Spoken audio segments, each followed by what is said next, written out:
जय हिंद दोस्तों। आप सभी का स्वागत है आपके अपने online YouTube channel infinity maths और रीजनिंग क्लासेस में। मैं दिलीप गरासिया। आज हम एक नया टॉपिक शुरू करने जा रहे हैं और उस टॉपिक का नाम है ज्यामिति। ज्यामिति मीन्स ज्योमेट्री। ठीक है, तो हम लोग देखेंगे बिल्कुल बेसिक लेवल से, यानी कि अगर आपने ज्योमेट्री अब तक नहीं पढ़ी है तो आपको टेंशन करने की आवश्यकता नहीं है। हम लोग बिल्कुल ही ज़ीरो लेवल से, यानी कि ये मान के चल रहे हैं कि हमें कुछ नहीं आता है ना, वहाँ से हम लोग शुरू करने वाले हैं। ज्योमेट्री की बात करेंगे, पूरा ज्यामिति पढ़ेंगे, छोटे से छोटे पॉइंट से लेकर के जितनी भी बातें आती हैं सारी बातें देखेंगे। और जो लोग कौन कौन से एग्ज़ाम के लिए काम आ सकता है, तो टेट के एग्ज़ाम, जितने भी टेट के एग्ज़ाम हैं अलग अलग राज्यों के, और सीटेट और अलग अलग राज्यों जैसे कि MP TET, UP TET, Haryana का टेट, ठीक है, जितने भी टेट होते हैं सभी में लगभग सिलेबस सेम है। और ज्यामिति और कॉम्पिटिटिव एग्ज़ाम जैसे राजस्थान में है तो पटवार है, एलडीसी है ना, इसके बाद में एसएससी के एग्ज़ाम से, रेलवे के एग्ज़ाम से, सारे एग्ज़ाम्स के लिए जो बेसिक बातें हैं ज्यामिति की वो सब जगह सेम है।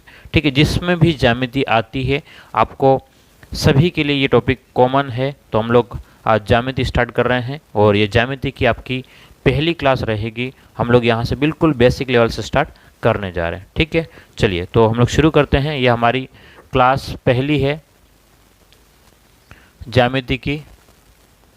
चलिए, तो सबसे पहले हमें देखना होगा कि एक बात करते हैं हम लोग, अगर बहुत सारी किताबों में सिलेबस लिखा रहता है तो वहाँ पर एक समतल के बारे में लिखा रहता है कि समतल क्या होता है। ठीक है, तो पहला पॉइंट ही वही है हमारे पास में। हम लोग बात करेंगे कि समतल क्या होता है।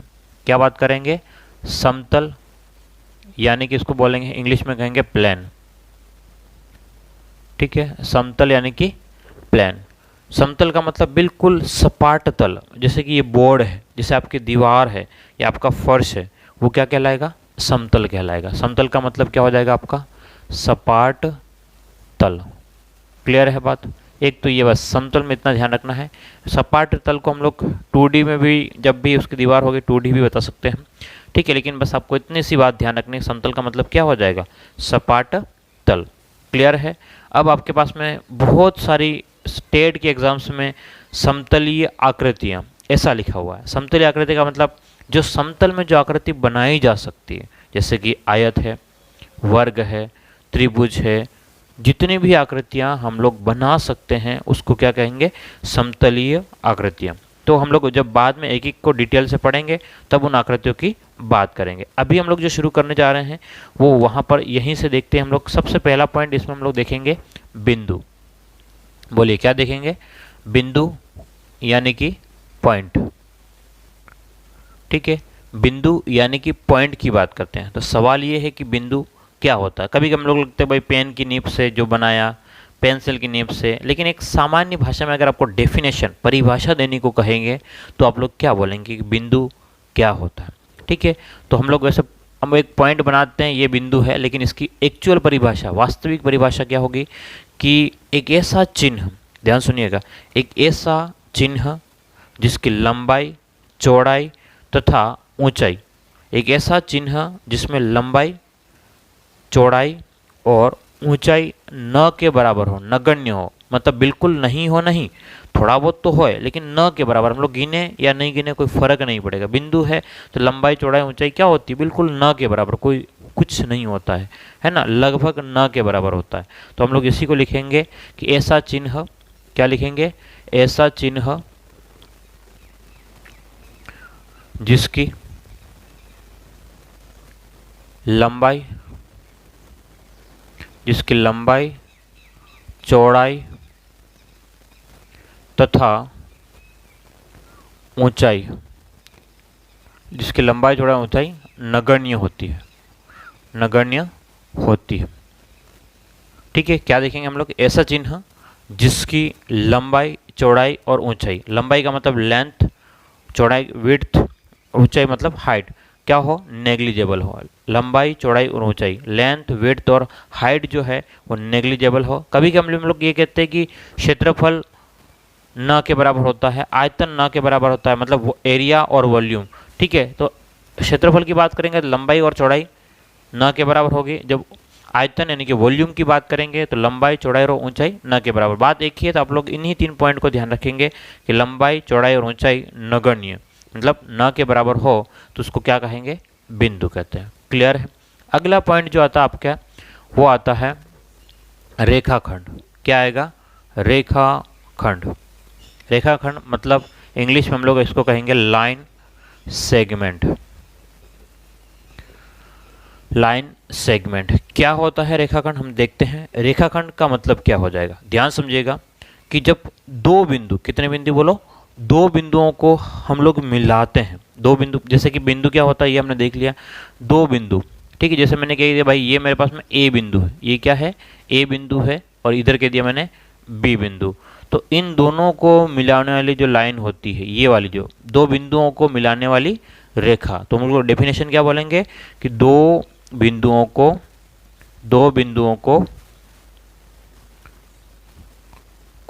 मिलाने वाली रेखा, दो बिंदुओं को मिलाने वाली रेखा क्या कहलाएगी, रेखाखंड होता है।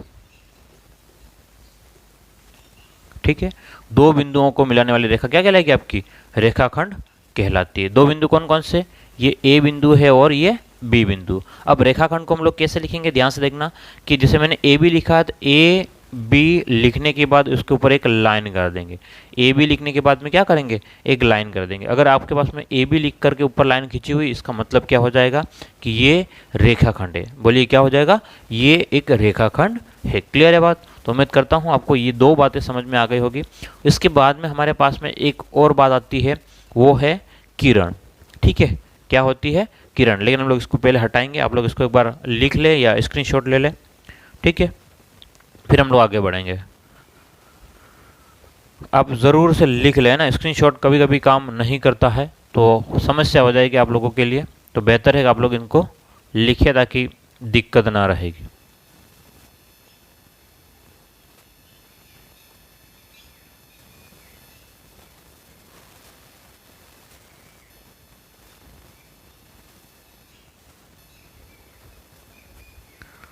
चलिए, तो उम्मीद करता हूँ आपने लिख लिया होगा इसको। ओके,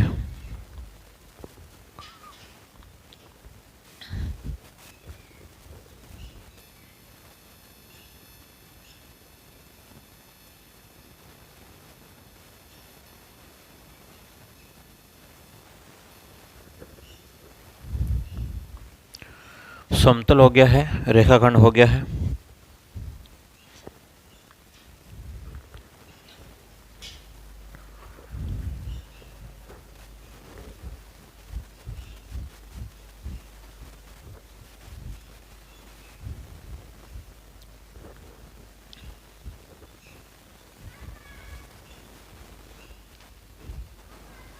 चलिए, तो अगला बात करते हैं हम लोग किरण। किसकी बात करेंगे, किरण। किरण का मतलब होता है रे। किरण का मतलब क्या हो जाएगा, रे। ध्यान समझिएगा। अगले हम लोग किसकी बात कर रहे हैं, किरण की बात करें। किरण का मतलब क्या हो जाएगा आपका, रे। किरण क्या होगी, ध्यान समझिएगा। एक छोटी सी परिभाषा है, बहुत बड़ी परिभाषा नहीं है। अब तक हमने जो देखा था, क्या देखा था कि दो बिंदुओं वालों को अगर कोई मिलाता है, दो बिंदुओं को अगर कोई मिलाता है, जैसे मैंने कहा ए बिंदु था और ये बी बिंदु, तो अगर दो बिंदुओं को कोई मिलाता है उसको क्या बोलेंगे, रेखाखंड कहते हैं। लेकिन अगर दो बिंदुओं का कोई भी एक सिरा, एक सिरे को तो हम लोग फिक्स रखे भाई ये यहीं पर रहेगा, लेकिन अगले सिरे को क्या करें हम लोग बढ़ा देते हैं। क्या करेंगे, अगले सिरे को अगर बढ़ा देते हैं, कहाँ तक बढ़ा देते हैं, इनफाइनेट तक, अनंत तक अगर हम लोग बढ़ा देते हैं तो उसको क्या कहेंगे, किरण कहते हैं। मतलब इस वाले बिंदु को, किसी भी एक बिंदु को हम लोग अनंत तक बढ़ा दें। कहाँ तक, अनंत। अनंत का मतलब है इनफाइनेट, जहाँ तक हम लोग पता नहीं कर सकते कब खत्म होगा। जैसे कि सूर्य की किरण है, कब खत्म होगी हमें पता नहीं है, तो उसको क्या कहेंगे कि भाई हमने उसको अनंत तक बढ़ा दिया, इनफाइनेट तक हमने इसको लेके गए हैं, तो वो क्या कहलाएगी, आपकी किरण या रे कहलाएगी। एक पॉइंट, स्टार्टिंग पॉइंट पता है तो भाई ए यहाँ पर निश्चित है, यहाँ से आगे नहीं बढ़ रहा, लेकिन एक डायरेक्शन में आगे बढ़ रही है। तो इसको हम लोग लिखेंगे कैसे, ध्यान से देखिएगा। इसको लिखेंगे ए बी और ऊपर एक तीर बना देंगे। तो ये ए बी के ऊपर तीर बना है, इसका मतलब क्या है, ये किरण को डिनोट करता है। किसको डिनोट करता है, किरण यानी कि रे को डिनोट करता है। उसके बाद में अपना अगला पॉइंट आएगा आपका हाँ, तो हम लोग एक और इसमें पॉइंट लिख सकते हैं, ध्यान से देखिएगा कि किसी, इसकी डेफिनेशन क्या हो जाएगी, किसी रेखाखंड के एक सिरे को किसी रेखाखंड के एक सिरे को अनंत तक बढ़ाया जाए। कहाँ तक बढ़ाया जाए, अनंत तक बढ़ाया जाए, अनंत तक बढ़ाया जाए, तो क्या कहलाएगा, ये किरण कहलाएगा। ठीक है, तो किरण होता है। एक पॉइंट तो ये ध्यान रखना है। दूसरा पॉइंट क्या ध्यान रखोगे कि किरण की लंबाई, देखो रेखाखंड की लंबाई निश्चित होती है, रेखाखंड की लंबाई फिक्स है, निश्चित है, जिसको हम लोग नाप सकते हैं। किरण की लंबाई क्या लिखेंगे, किरण की लंबाई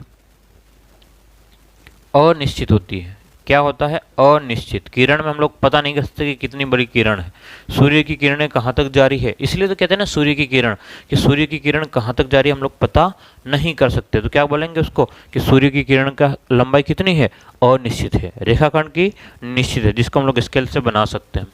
ठीक है, इसके बाद में आपके पास में अगर किरण की बात करेंगे तो आपको चित्र बना के बता दिया है। उसके बाद में आता है रेखा। क्या आता है, रेखा यानी कि लाइन, रेखा यानी कि क्या होगा, लाइन, बस। तो अब रेखा क्या होता है, ध्यान समझिएगा कि रेखा जो होती है वो रेखाखंड के दोनों सिरों को अगर अनंत तक बढ़ा दिया जाए, जैसे आपके पास में ये रेखाखंड था, क्या था, इसका नाम दिया था हमने ए बी। अगर इसके दोनों सिरों को, किसको, इसके दोनों ही सिरों को क्या करें हम लोग, अनंत तक बढ़ा दें, इनफाइनाइट बढ़ा दें, इधर भी अनंत तक बढ़ा दें। ठीक है, इसके दोनों ही सिरों को हम लोग अनंत तक बढ़ा दें तो उसको क्या बोलेंगे, बोलो, तो अब हम लोग कहेंगे इसको रेखा कहते हैं, लाइन कहते हैं। ठीक है, तो दोनों सिरों किसके, रेखाखंड के दोनों सिरों को अनंत तक बढ़ाया जाए, दोनों सिरों को अनंत तक बढ़ाया जाए, दोनों सिरों को अनंत तक बढ़ाया जाए, तो इसको क्या बोलेंगे हम लोग, दोनों सिरों को अनंत तक बढ़ा देंगे तो क्या बोलेंगे, रेखा कहेंगे। ठीक है, एक और बात जो आपको ध्यान रखनी है कि लंबाई क्या हो जाएगी, लंबाई इसकी भी क्या रहेगी, अनिश्चित। लंबाई क्या रहेगी, अनिश्चित, कुछ भी हम लोग नहीं कह सकते लंबाई के बारे में, कितनी भी लंबाई हो सकती है, लेकिन जिसको नाप नहीं सकते। ठीक है, तो अब रेखा को हम लोग लिखने के लिए क्या लिखेंगे, ए बी लिखने के बाद में दोनों साइड में ऊपर तीर बनाएंगे। क्या मेरी बात समझ पा रहे हो आप लोग, देखो किरण में ए बी लिखा था, एक साइड तीर था। ठीक है, उससे पहले हमने रेखाखंड देखा था, तीर था ही नहीं, और यहाँ पर आपके पास में क्या है, ए बी और ऊपर दोनों साइड में तीर, तो ऐसा लिखा, इसका मतलब क्या है, किसी रेखा को मतलब दर्शा रहा है। क्लियर है बात, तो यहाँ तक आप लिख लें, एक बार स्क्रीनशॉट ले लें, फिर हम लोग आगे बढ़ते हैं।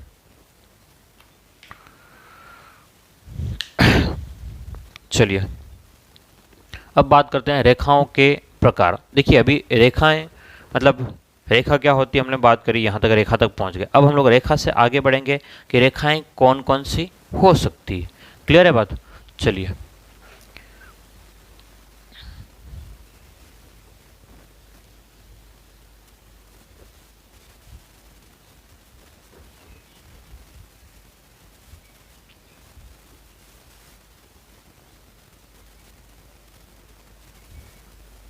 तो अगला पॉइंट हमारे पास में आ जाएगा रेखाओं के प्रकार, रेखाओं के प्रकार यानी कि टाइप्स ऑफ लाइन। किसकी बात करेंगे हम लोग, रेखाओं के प्रकार की बात करेंगे, टाइप्स ऑफ लाइन की बात करेंगे। रेखाएं कौन कौन से हो सकती है, सिंपल सी बात है।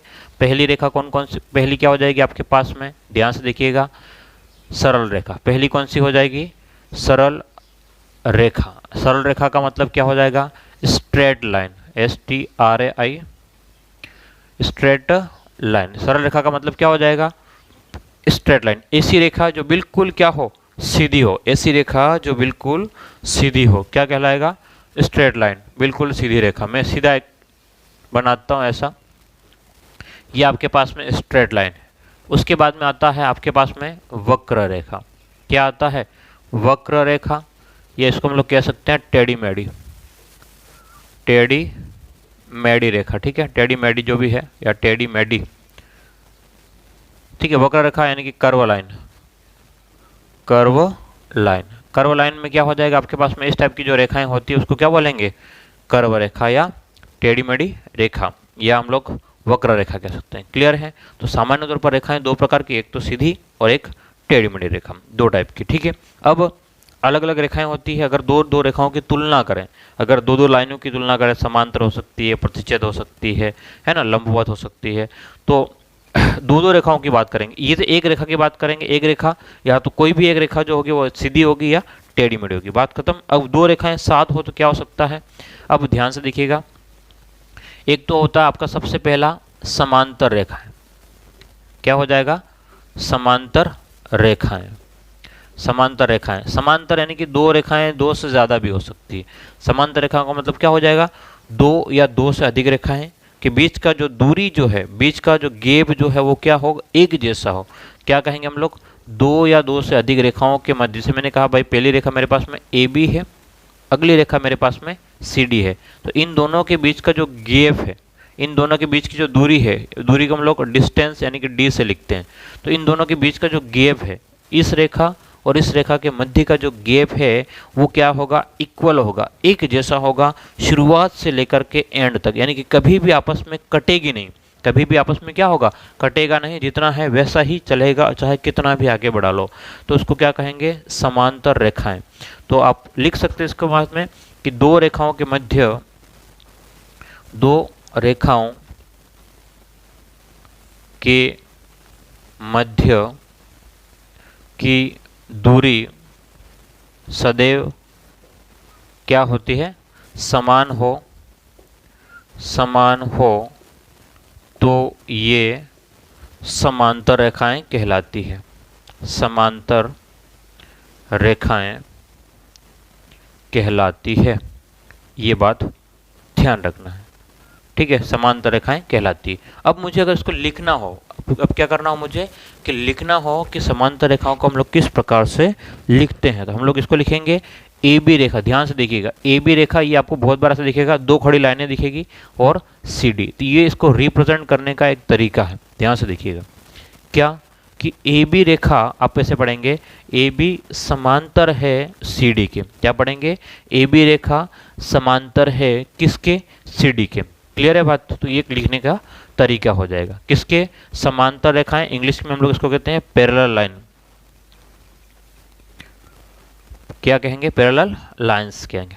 क्लियर है। समांतर रेखाएं यानी कि दो रेखाओं के मध्य की दूरी एक निश्चित हो, ठीक है, मतलब अनंत तक कभी भी कटे नहीं, क्या कहलाएगी आपकी, समांतर रेखाएं कहलाएगी। क्लियर है बात। चलिए, तो ये दो बातें हमने देख ली, आप लोग इसको लिख लें। अगला जो आता है आपका प्रतिच्छेदी रेखाएं, चलिए इसको लिख लिया होगा आपने या स्क्रीनशॉट ले लिया होगा जैसे भी।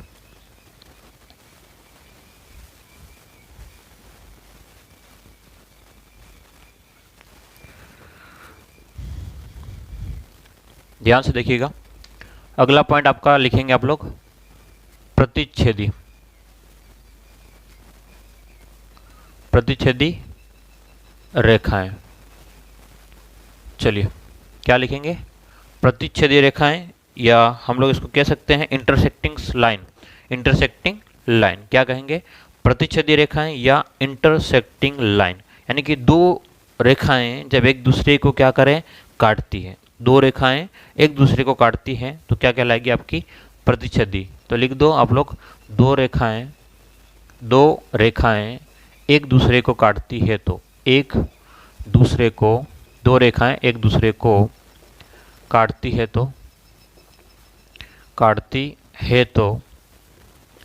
प्रतिच्छेदी रेखाएं कहलाती है। क्या कहलाएगी, प्रतिच्छेदी रेखाएं, दो रेखाएं एक दूसरे को काटती है तो प्रतिच्छेदी रेखाएं कहलाती है। डेफिनेशन में पूरी नहीं लिख रहा हूं, बस आप लोग लिख लें ऐसा कि दो रेखाएं एक दूसरे को काटेगी तो क्या कहलाएगी, प्रतिच्छेदी रेखाएं के। जैसे मैंने कहा कि भाई एक रेखा मेरे पास में ए बी रेखा है, ठीक है, और एक रेखा मेरे पास में सी डी है, एक रेखा कौन सी है, सी डी, वैसे हम लोग तीर से आगे बताते हैं, तो ए बी है और सी डी है, दोनों कटे हैं कौन से बिंदु पर, ओ पर, तो ये आपके पास में प्रतिच्छेदी रेखाएं। कौन सी रेखाएं हैं?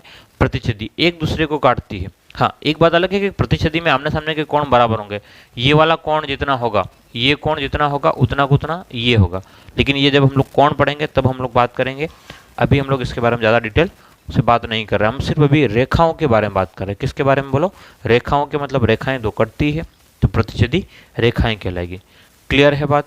कोई खास दिक्कत नहीं होना चाहिए। और ये जो बिंदु होगा है ना, उसको बोलेंगे प्रतिच्छेदी बिंदु या प्रतिच्छेद बिंदु, प्रतिच्छेद बिंदु कहेंगे। क्लियर है बात? कोई दिक्कत वाली बात नहीं है, बहुत सी आसान बातें हैं, बहुत सी ही आसान बातें हम लोग देख रहे हैं कि प्रतिच्छेदी रेखाएं मीन्स दो रेखाएं जब एक दूसरे को आपस में काटती है तो प्रतिच्छेदी रेखाएं कहलाती है। उसके बाद में अगली बात हम लोग देखेंगे, क्या देखेंगे कि तिर्यक रेखा। क्या देखेंगे? तिर्यक रेखा, तिर्यक रेखा।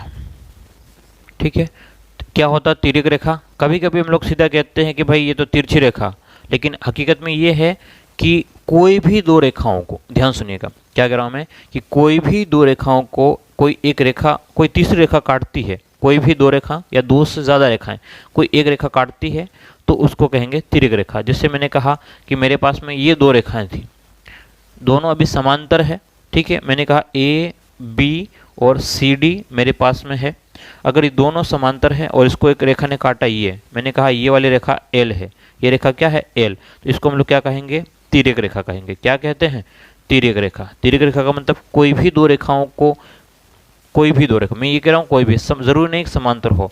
मान लो एक रेखा इधर जा रही है, एक रेखा इधर जा रही है, अभी कटा नहीं है और हमने इसको काटा, इन दोनों से काट दिया ये, तो ये आपके लिए क्या हो जाएगी? तिर्यक रेखा हो जाएगी। बोलिए क्या हो जाएगा?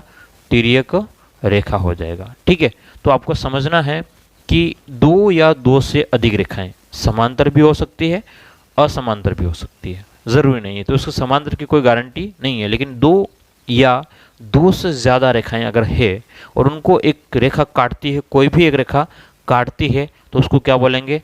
तिर्यक रेखा कहेंगे। कभी कभी हमें दिखता है भाई यही तिर्यक रेखा, ऐसा नहीं है। अगर आपकी दो रेखाएं ऐसे खड़ी है और आपने इसको काटा ऐसे, तो ये आपके पास में ये वाली जो है वो तिर्यक रेखा हो जाएगी। क्लियर है? तो उलझना नहीं है, आपको उस पर डेफिनेशन आपको लिखना है। चलिए, मैं यहाँ लिख नहीं रहा हूँ, बोल रहा हूँ। क्या बोल रहा हूँ? कि दो या, लिख लीजिए आप लोग, दो या दो से अधिक रेखाओं को कोई अन्य रेखा काटती है तो उस रेखा को तिर्यक रेखा कहते हैं। क्लियर है? चलिए आप लोग इसको बना लें जल्दी से। तिर्यक रेखा का मतलब क्या है ये हम लोग देख लिया है। ठीक है, अभी हम लोग और भी रेखाओं को देखेंगे और समझेंगे कि रेखाओं का क्या क्या मतलब है हमारे साथ में, है ना।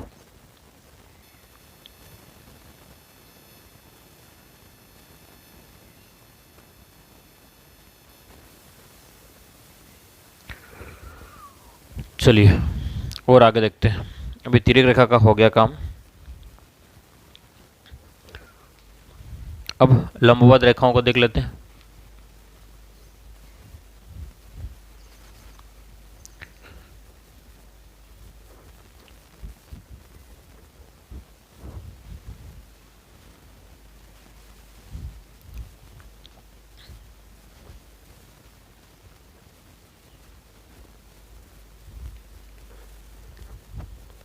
चलिए तो अब बात करें तिर्यक रेखा के बाद में लंबवत रेखाएं। किसकी बात करेंगे?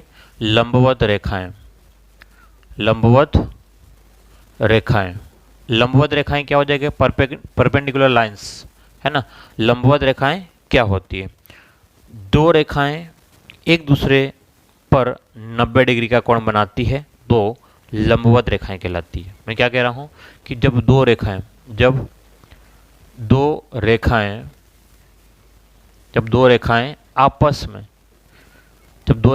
आपस में 90 डिग्री का 90 डिग्री का कोण बनाती है, कोण का मतलब एंगल, ठीक है। जब दो रेखाएं आपस में 90 डिग्री का कोण बनाती है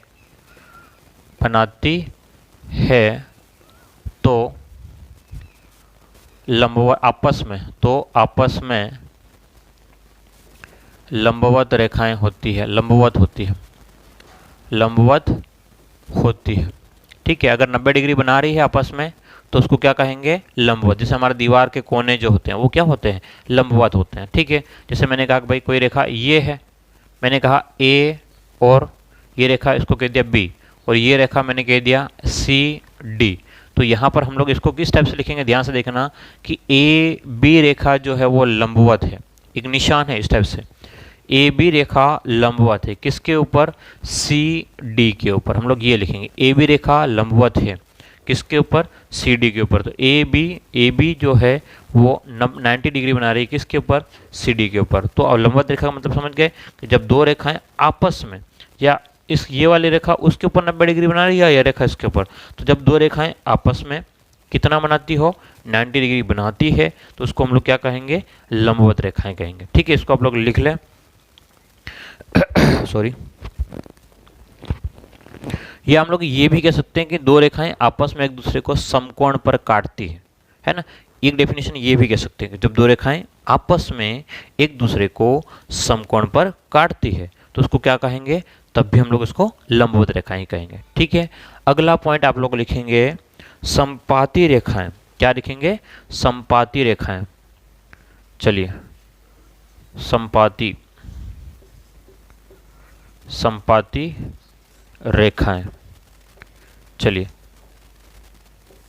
समपाती रेखाएं, समपाती रेखाओं का मतलब क्या है, ध्यान से देखना कि जो रेखा एक रेखा जा रही, क्या है हम लोग कह रहे हैं, अगर एक रेखा जा रही है और उसी के ऊपर दूसरी रेखा जाती है, या एक रेखा दूसरी रेखा को ढक दे, तो उसको क्या कहेंगे, समपाती रेखा कहेंगे। क्या कहेंगे, एक रेखा जो जा रही है उसी के ऊपर एक और रेखा जाती है जो पहली रेखा को ढक देती है।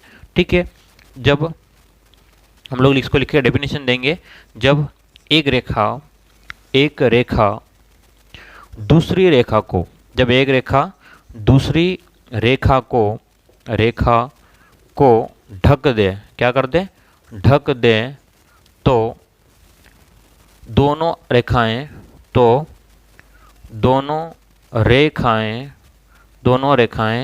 आपस में समपाती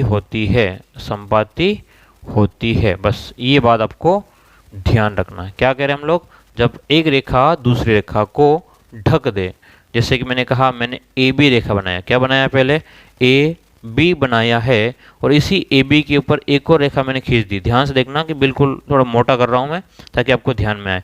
ए बी के ऊपर मैंने क्या रख दी, C D Rekha they. A B रेखा जब सी डी को ढक देती है या सी डी ए बी को ढक देती है तो उसको कहेंगे समपाती रेखा। बोलो क्या बोलेंगे, समपाती रेखा बोलेंगे। क्लियर है बात, आप लोग इसको नोट डाउन करें।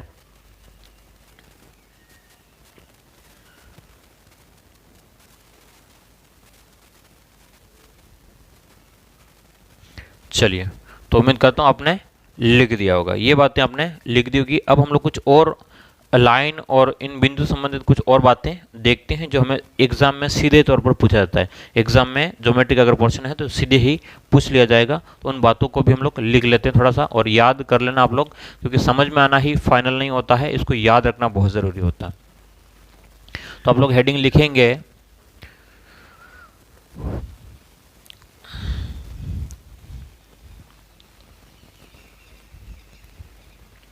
चलिए आगे बढ़ते हम लोग, और आप लोग हेडिंग लिखेंगे। क्या लिखना है हेडिंग, कि बिंदु एवं रेखा से संबंधित महत्वपूर्ण बातें। क्या, अब बिंदु और रेखा से संबंधित क्या क्या मुख्य बातें और है जो हमने अभी तक नहीं देखी है। तो लिखेंगे बिंदु एवं रेखा से संबंधित, बिंदु, मैं पेन चेंज कर लेता हूं, बिंदु, दूसरा रेखा से संबंधित महत्वपूर्ण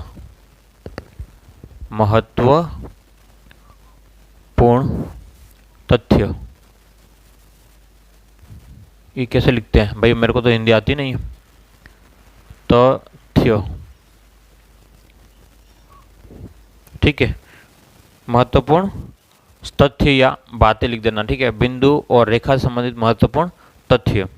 ठीक है, तो हम लोग देखो ध्यान से, पहला पॉइंट लिखना आप लोग, एक रेखा पर कोई भी एक रेखा है, अगर कोई भी एक रेखा है तो अनंत बिंदु उसके ऊपर स्थित होते हैं।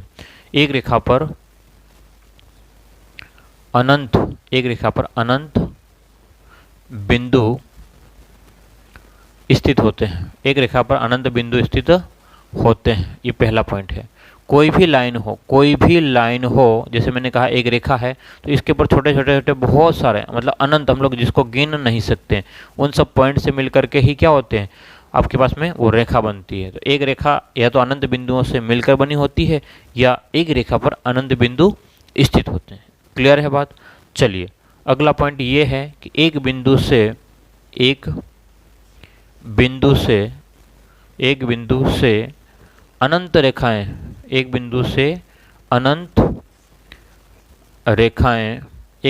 अनंत रेखाएं खींची जा सकती है। एक बिंदु से अनंत रेखाएं खींची जा सकती है, मतलब एक बिंदु बनाया मैंने, ये बिंदु, ये रेखा, कितनी भी रेखाएं खींचो, तो एक बिंदु से हम लोग क्या कह रहे हैं कि भाई एक बिंदु से हम लोग कितनी रेखाएं खींच सकते हैं, तो आप कहेंगे अनंत रेखाएं खींच सकते हैं। ठीक है, एक और बात आगे लिखते हैं। चलो ध्यान से देखिएगा कि हाँ, दो बिंदुओं से केवल एक सरल रेखा खींची जा सकती है। दो बिंदुओं से केवल एक सरल का मतलब सीधी रेखा खींची जा सकती है। दो बिंदुओं से क्या कह रहे हैं हम लोग, दो बिंदुओं से केवल एक सरल रेखा, जैसे कि ये बिंदु और ये बिंदु, इन दोनों से केवल एक सरल रेखा हम लोग खींच सकते हैं। क्या खींच सकते हैं? केवल एक सरल रेखा। जैसे मैंने कहा ए और बी है, तो इन दो बिंदुओं से मिलकर के केवल और केवल कितने सरल रेखाएं? एक ही सरल रेखा खींची जा सकती है। और अगर सरल रेखा के साथ में अगर वक्र रेखाएं होती, क्या होता? अगर वक्र रेखा होती, क्या कह रहे हैं हम लोग, अगर वक्र रेखाएं अनंत हो सकती है। वक्र रेखा कैसे भी हो सकती है, जैसे मैंने ये खींच दिया, मैंने यहाँ से ऐसे खींच दिया, फिर यहाँ से ऐसे कर दिया, ठीक है, तो वक्र रेखाएं तो अनंत हो सकती है। अगर वक्र रेखा की बात करेंगे तो आप क्या लिखोगे? अनंत खींच सकते हैं। बोलिए कितना लिखेंगे? अनंत रेखाएं खींच सकते हैं, सरल रेखा केवल एक खींच सकते हैं। क्लियर है? तो ये आपके पास में रेखाओं के बारे में कुछ जानकारी थी जो हमने देख लिया। ठीक है, तो अब यहीं से एक फॉर्मूला बन के आता है कि 5 बिंदुओं से कितने सरल रेखाएं खींच सकते हैं, 2 बिंदुओं से कितने सरल रेखाएं खींच सकते हैं। तो हम लोग देखते हैं कि, चलो इसको लिख लो एक बार तो फिर आगे देखते हैं।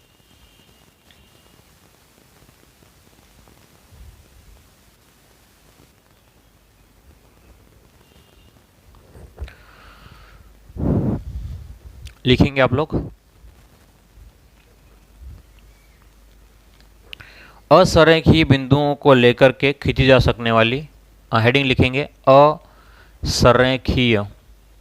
असरेखीय का मतलब है कि जो बिंदु एक रेखा में स्थित नहीं होते हो, जो बिंदु एक रेखा में स्थित नहीं होते हो उसको कहते हैं असरेखित। असरेखीय बिंदुओं को लेकर खींची जा सकने वाली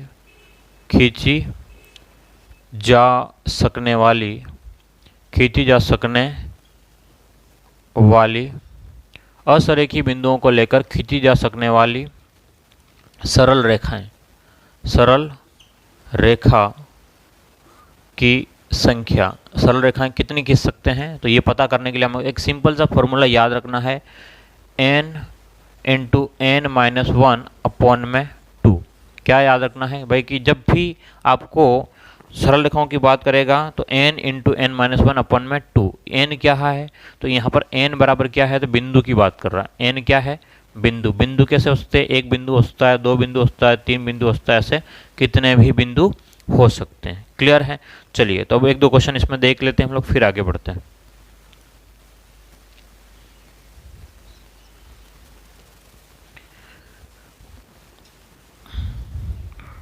चलो तो देखते हैं। अगर आपसे कहते हैं कि भाई क्वेश्चन है, सीधा सा क्वेश्चन है, हम लोग कहते हैं कि भाई 3 बिंदुओं से कितनी सरल रेखाएं खींच सकते हैं? 3 बिंदुओं से, कितने बिंदुओं से?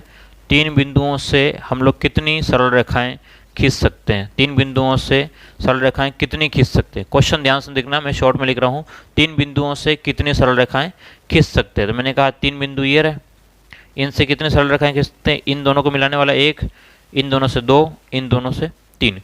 तो तीन बिंदुओं से कितनी? तीन सरल रेखाएं। लेकिन एक साथ कितने? 10 बिंदुओं से तो समस्या हो जाएगी। तो हमें देखना पड़ेगा, फॉर्मूला में रखते हैं कितने? तीन। तो 3 इंटू में 3 माइनस 1 बटे में 2। सॉल्व करोगे 3 इंटू 3 में से 1 जाएगा तो 2 बटे में 2, 2 से 2 कट गया तो कितना आ गया? 3। ठीक है, तो आपके पास में आंसर क्या रहेगा? 3 रेखाएं, ये 1 2 3। ठीक है, एक और क्वेश्चन देखिए, 5 बिंदुओं से, क्या बोलेंगे हम लोग? 5 बिंदुओं से। तो 5 बिंदुओं का मतलब देखो ध्यान से, 5 और 5 से 1 कम, तो 5 इंटू 4 बटे में 2। भाई ये यही तो इसका मतलब है, n का मतलब क्या? 5 और 5 से 1 कम, तो 5 और 5 से 1 कम यानी कि 4, 2 से 2 बार, तो कितने? 10 रेखाएं खींच सकते हैं 5 बिंदुओं से। देखो ध्यान से, मैं ऐसे लिख देता हूँ अपने हिसाब से, अपनी मर्जी से, 1 2 3 4 5, 5 तो यही हो गई, 6 7 8 9 और आपके पास में यहाँ से 10। तो कितनी लाइनें खींच सकते हैं हम लोग? 10 लाइनें खींच सकते हैं। किससे? तो 5 बिंदुओं से। किससे खींच सकते हैं? 5 बिंदुओं से। अगर आपसे कह दिया कि भाई 50 बिंदु हो तो 50 इंटू 50 बटे में 2 कर लेंगे। जितना भी है सिंपल सा एक फॉर्मूला है, बस आप याद रखोगे आपका काम हो जाएगा। ठीक है, तो ये बिंदु से संबंधित महत्वपूर्ण बातें थी जो हमने देखा है। क्लियर है बात? चलिए, हाँ और भी बातें देख लेते हैं कि क्या क्या बातें हैं, ताकि बिंदु और रेखा वाला भाग आज खत्म हो जाए, फिर आगे बढ़ेंगे, है ना।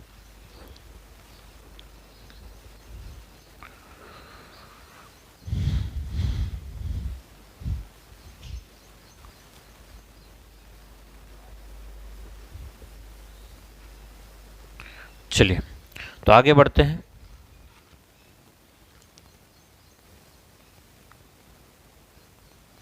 हाँ, लिखेंगे आप एक पॉइंट कि प्रत्येक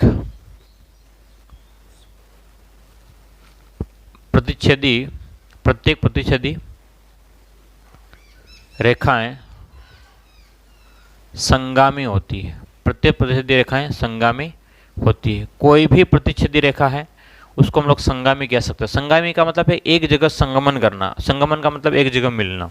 ठीक है, कोई भी प्रतिच्छेदी रेखाएं हैं, अगर ये जैसे ये कट रही है तो यहाँ पर ये आपके पास में एक जगह संगामी हो गई।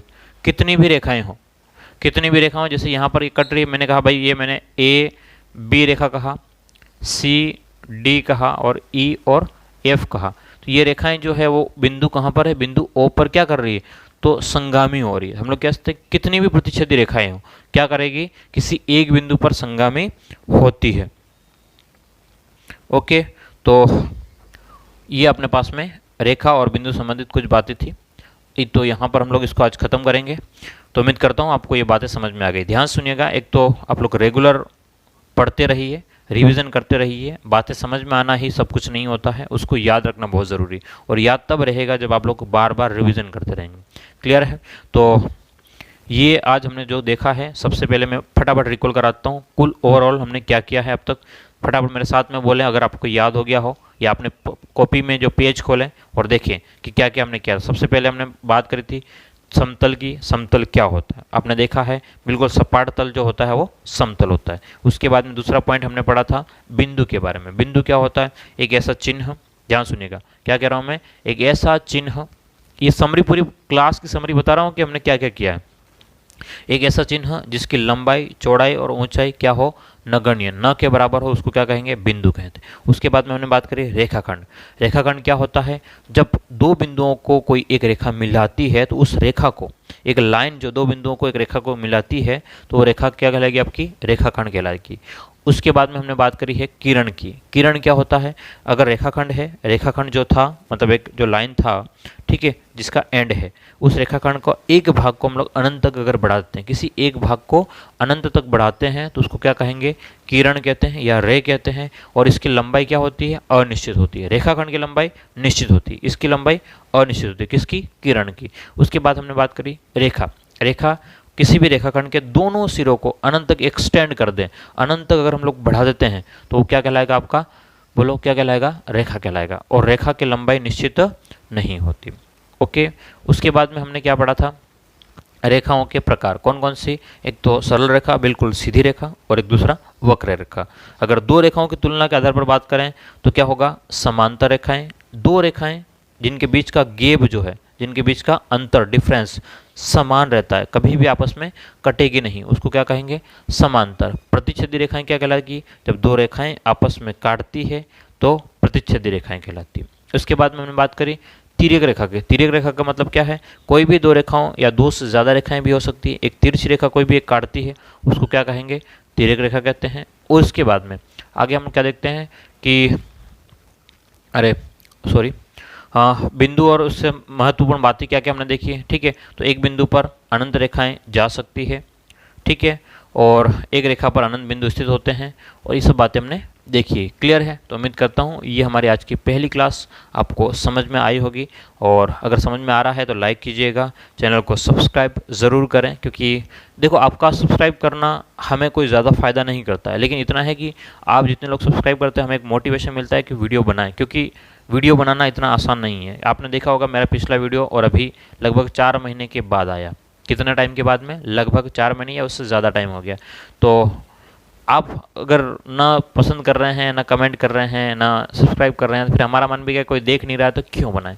एक सवाल आता है कि कोई देख नहीं रहा है, क्योंकि ऑफलाइन क्लास हम लोग इतना टाइम की लेते हैं अगर, तो सीधी सी बात है कि हम लोग वहाँ से पैसा लेते हैं। ठीक है, कोई भी होगा, कोई भी टीचर होगा, पैसा ही लेता है। तो यहाँ पर हम लोग बिल्कुल फ्री ऑफ कॉस्ट अपना खुद का नेट लगा करके आपके लिए इतना कर रहे हैं, तो आपका एक काम बनता है कि चैनल को सब्सक्राइब करना है। अगर शेयर कर सकते हो, अगर गुरु दक्षिणा आप देना चाहते हो तो इसको शेयर करो, ताकि उन लोगों तक पहुँचे जो किसी की वजह से, मोबाइल तो है लेकिन कोई भी प्रॉब्लम होगी कि किसी कारण से कोचिंग नहीं जा पा रहे हैं। जैसे कि बहुत सारी लेडीज़ जो होती है, हाउस वाइफ होती है, लेकिन फिर भी उनको पढ़ने का मन रहता है, तैयारी करते हैं, लेकिन नहीं जा पा रहे हैं। चलो उनको ठीक है, आपने दे दिया, शेयर कर दिया, तो उनको भी फ़ायदा हो गया। ठीक है, ताकि इससे आपका भाई हो सकता है, बहन हो सकता है, कोई भी हो सकता है। ठीक है, तो इससे क्या होगा कि उन तक पहुंच जाएगा, और हमें चलो ठीक है, इतने लोग हमको देख रहे हैं, हमें भी एक मोटिवेशन मिलेगा। ओके, फिर मिलते हैं अगली क्लास में, और अगर आपको कोई सुझाव हो तो आप लोग कमेंट बॉक्स में ज़रूर लिखिएगा। ठीक है, फिर मिलते हैं, थैंक यू।